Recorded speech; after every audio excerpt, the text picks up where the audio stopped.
thank you for joining me on our virtual meeting from across the pond. That was one of my first questions actually to you, is where are you? Because I know that you're English like me. I'm in Scotland, but you live in Amsterdam. But now it's COVID and we've got lockdown here. Where are you?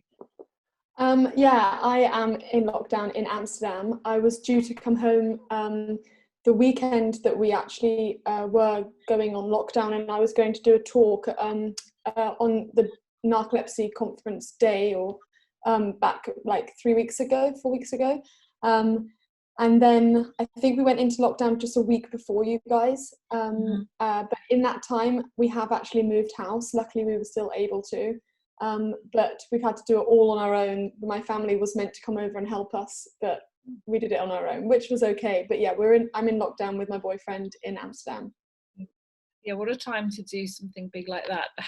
Where's Amsterdam at with the kind of lockdown? Because we just got issued another sort of extension of 3 weeks here, which seems incredibly long. But how are things looking for you guys in? Like I said, everything was a week before you guys, so we started 1 week before, and then we have currently got a date of the 28th of April. We might be able to be let outside on a sort of rotation system, but we're all kind of unsure, and we're not really thinking that's going to be possible because that seems way too soon. But originally it was the 6th of June. Yeah, that seems like a long time. Now, your job as a personal trainer, a fitness instructor, must be heavily impacted by this change of circumstances. Yeah, it's very, very different. I wouldn't say that it's less. I would say that I'm actually doing probably more, because I'm obviously determined to keep people fit, and that's mainly what I'm doing from home now. And as I am a freelancer, I was very scared, obviously, about the gym that I work at, whether they can still have me to do live classes from home. And luckily, they have been really, really supportive. So I'm really lucky, and I'm really grateful that I'm part of such a nice team. But it's different, and it's very demanding on my body, because I'm having to do all the workouts with everyone, whereas I have to admit, before I just taught classes, I didn't really do much working out myself. So I'm really trying to keep it up. But like I said just before this chat, I suddenly had to go and have a sleep, and that didn't happen before this time, because I was able to schedule. I was in such a good routine, and now it's just been thrown up in the air. There are huge changes. Before we go into some more details about the exercise, because that's really one of the things I'm excited to share with everyone, is your tips for how do we maintain kind of health and progress at home during this time. But you have narcolepsy, Belle. When did that start, and how did that start? It started when I was about 16. I'm now nearly 25, and I got it from the swine flu vaccination. I was at boarding school, and I started to struggle just a few times through class, maybe like 3 or 4 times a week, and then it progressed, and then I started falling asleep in my exams, and that's when we decided to take action and go to the hospital. I went with my mum to see my doctor, and I was very fortunate to get seen quite quickly, because my mum was quite pushy, because I was about to do start driving lessons. And then I got diagnosed when I was 17, and I was originally put on modafinil. Now I was on that for 2 years, but as a lot of people might know, that you become quite immune to it. And then now I am on Concerta through the day, and I take Xyrem at night time to help me. But yeah, I have narcolepsy with cataplexy, and I am trying to live my best life with it. And you've got quite a huge presence on social media. I love seeing your clips on Instagram, your daily exercise. I mean, this isn't new to you. You've been doing this for some time, but it seems with COVID-19 that now more than ever, we're having to kind of adjust our routines, and with or without narcolepsy, thinking, how can we stay healthy? But I'd love to ask you, as a person with narcolepsy, how COVID is affecting your mental health. I would say that it's quite difficult to not be around my family. I know I live in Amsterdam and I am away from my family, but to not have that option, like I said, I was meant to go home 3 weekends ago, and then actually I'm meant to be at home this Easter weekend to see my mum and to see my sister. And my sister is actually originally from, she works, in Switzerland, and she actually went home just before the lockdown, so she's now in lockdown with my mum, which Okay. is it's quite nice to see them both at the same time, but it also, I do get days where I feel really sad and a bit left out and a bit lonely, and because I'm not even able to see my friends here, it's just me and my boyfriend, so I'm lucky enough to be with my boyfriend during this time, but it's different, and I think I am not a fan of change, so it took me, well, I'm still learning about all this stuff, and I find that I'm getting very stressed for very small things. Is that because of the change in routine, or more broadly anxiety around contracting the virus yourself and what's going on globally? I think it's more about my personal life. I think I'm just so I suppose so conscious of staying active, staying fit, and helping. I really want to help people during this time, but I feel there's a lot of pressure on my shoulders from the gym that I work for, and also my own business and my own presence on social media. I want to help people so much, but I feel like it is getting to me quite a lot, that I feel like, whoa, there is so much pressure on me. I can only do a certain amount of work, and then I feel like I need every now and then catch up with my mum to regroup. I haven't seen her since Christmas, so that's quite a long time for me, and I feel like that's like it's a refresher. So at the moment I feel like I'm doing everything on my own, and even yesterday I got very stressed just about having to do the washing, and it's just like all these adult things that I'm having to do now is getting to me, which didn't get to me before. Yeah, it's those little things, isn't it, like laundry, and that just tip us over the edge at a time like this. And this has all come at a time, especially for you, because you were about to launch your book. What's that? Well, I did actually think this is an amazing time to launch it because people are needing workouts at home. So I have soft launched it as an ebook. And just recently, yesterday, I heard that a publisher wants to get on board with the hard copy, which is amazing, and I'm super happy about that because I was so nervous. I was nervous about doing it on my own. Congratulations, Belle. That's huge. Thank you. So that's going to be published in the foreseeable. We've got options with the soft launch. Can people just take a quick look at your book on Amazon? Where could they find it if they wanted to get a heads up? On my website, it's www.bellehutt.com, and there you can download the ebook. You'll see a preview of a few of the pages. And like I said, it is a soft launch because I wanted to have like a party and a launch for the hard copy, and that isn't, we're not allowed to do that. So yeah, well, maybe delay it, but still do it. So if people wanted to take a look at that book without giving too many secrets away, what's the essence of it? How will it help people with narcolepsy? It's called #energetic narcoleptic, but it was originally called Becoming Energized Daily. Because of the BED and the bed, Becoming Energized Daily, I thought that was quite a good connection with people who have narcolepsy. And it is all about finding a way to become energized every single day, not like looking really forward for the long run. Yes, the exercises do help your fitness levels and they will increase your fitness levels over time, but it's more about thinking in the moment, thinking in that hour, rather than thinking about getting fit. It's not an 8-week course, a 6-week course. It's literally just a 20-minute workout or a 10-minute workout, and you can match them together. There are 35 workouts, and every single one of them is linked to a YouTube channel. So it's really easy if you don't understand the pictures, then you just go to YouTube through the use of a QR code.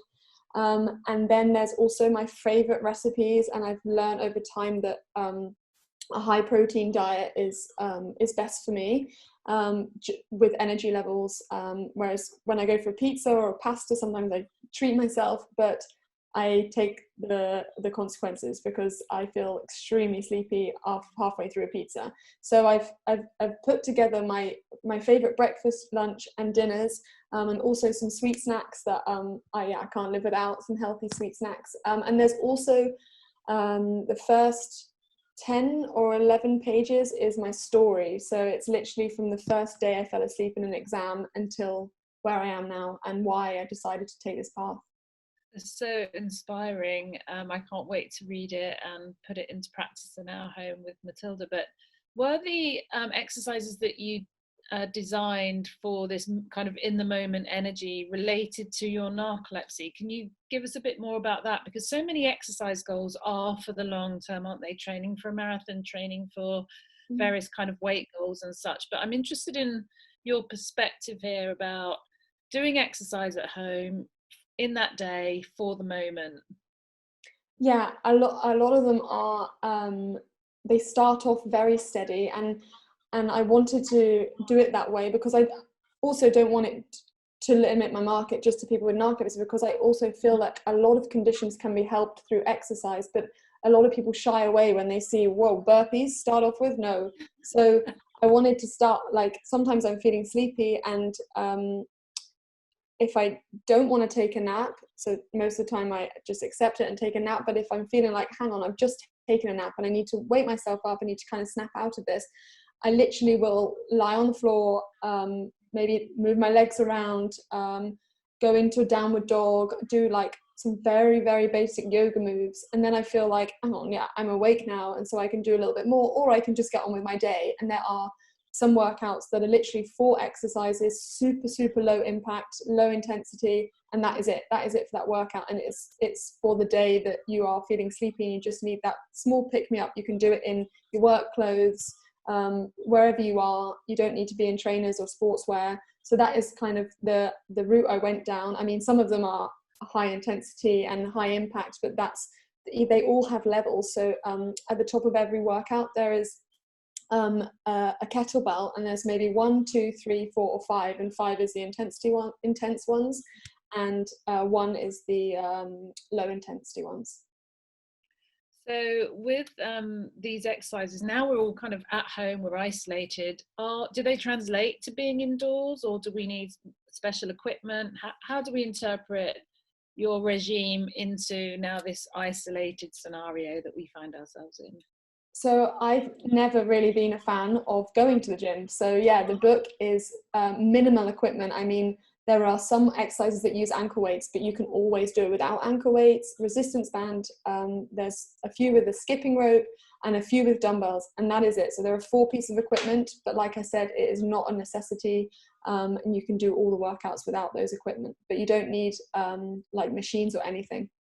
So that was ankle weight, skipping rope, Resistance band. oh, resistance band, and a mat, presumably, maybe. Yeah, and a mat. And on my website as well, I have got my own resistance bands. So they sold out in 2 days, but there are more on the way. So this is great. Oh, this is so helpful. So to get started, if we didn't want to wait for the book, we're already isolated at home, what would you say to people who want to get going today or tomorrow in terms of, let's just get started? What should they do, and how can they build on that over the coming weeks? My best advice, and it's always been my best advice, is just don't set your goal too high. I would say set an alarm and get up at that time, and as hard as it might be, the quicker you can get yourself into a routine, the better. Whatever your situation is, like, unfortunately some of my friends just were fired straight away because their company couldn't hold them on, which is really sad, and that might be the situation for a lot of people, and it's quite tempting just to stay in bed because there is nothing to get up for. But for your mental well-being and your mental health, then I would suggest setting an alarm and trying to get up at that time. Then maybe take yourself for a nice walk outside. I know that England is only 1 walk a day. Is that correct? Well, it's a bit complicated because you have to limit how many people you can go with. I think you can go out multiple times, but you can't really interact with people, and you're supposed to only go with immediate members of your family and this sort of thing. So actually here we can go out for a walk because there's hardly anyone around and it's pretty safe. But I think if you're in London or Oxford, where you're from, you know, it's going to be slightly different. Yeah, well, I think if you can get out for a walk, then a morning walk it does me wonders for the day. If not, then I would suggest like some morning movement. So like I said, like just practice some just gentle yoga moves, even if you've never done yoga before. I'm not a yogi. I've never really practiced it professionally or anything, but just a few small movements, just stretching out my body, waking up my mind, moving my joints and waking up my muscles really, really helps just to freshen up the mind. I would suggest always having breakfast as well, like a healthy breakfast, nothing too heavy, but something substantial to keep you going. I would also suggest having a look on Instagram for some of those live workouts. I know they've absolutely taken off. They're free. You do not need to pay for them. I'm doing 2 a day. Some of mine are high impact, which might not be for everyone, but I also do a sculpt class, which is very low impact. It's high burn. I mean, it really burns the muscles, but it's low impact. And I always give people options to do one or the other. And the best thing you can do is just start. When I go on a run, I never think, oh, I'm going to feel really tired. And when I get like 2K in, it's only 2K and I've got 3 more to go. I never think that. I literally just don't think about it. Don't think about it. Just get outside. Just the minute you start running, that becomes the easier part. Leaving the house is the hardest part, or making yourself sit on the mat and start the workout. That is the hardest part. And once you've done it, you will feel so much better. And I know some people with narcolepsy really struggle because they might feel sick, or they struggle because they are feeling really, really tired. But like I said, just start really steady. All my workouts start really steady, and you never know, you might just want to do the warm-up and then you'll be like, yeah, you know, that's cool for me, which is fine. It's just more about your mental health and just doing something to move your body rather than sitting on a screen and having meetings back to back is not good for your health. No, definitely. And that's actually been really compelling about your Instagram presence, Belle, because you've got these great exercises and they're so inspiring, but also you've always been very honest about your narcolepsy, particularly the kind of visual and impacting side of excessive daytime sleeping. So I would encourage people to go onto your Instagram page. What is the name that they can find you at a moment's click on their phones? On Instagram, it's just at Belle Hutt, BELLE Hutt, HUTT. Okay, and without wanting to kind of overload you with kind of lots of inquiries, can people ask you questions on there if they do have very specific issues around exercise? Absolutely. I mean, recently it's kind of gone a little crazy because I partnered up with a professional, famous personal trainer in London. So in the last 10 days, I've had 10,000 followers. So I've had a lot of questions put towards me. But people with narcolepsy, please just write in the first line narcolepsy, because I really, really, really am so determined to answer those questions for people with narcolepsy. And that was when I first started it. I thought, I'm going to try and help everyone, and that is what I want to continue to do. Well, thank you for that. This is super helpful. I think we can catch you on Instagram, on social media right away. We look forward to your book and the exercises that you're given specifically for people with narcolepsy, but everyone with a chronic health issue, and now even more with all of us in such isolated circumstances. Belle, where can we access the ebook if we want to get started? How do we find that? The ebook is available to download from my website, which is www.bellehutt.com, and it is available on all Apple products. If you do have an Android phone, you're still able to view it, but you have to download the app Calibri. It's like it translates it into good format for Android users. For all Apple users, just download it straight away, and yeah, you can read away. And the exercises are on there ready to go. People can get started straight away. That's awesome. Thank you. Thank you for your time, Belle. All the best and congratulations with the book, and I look forward to reading it. Thank you so much, and stay safe and stay healthy, and I will speak to you soon. Take care. Bye. Bye bye.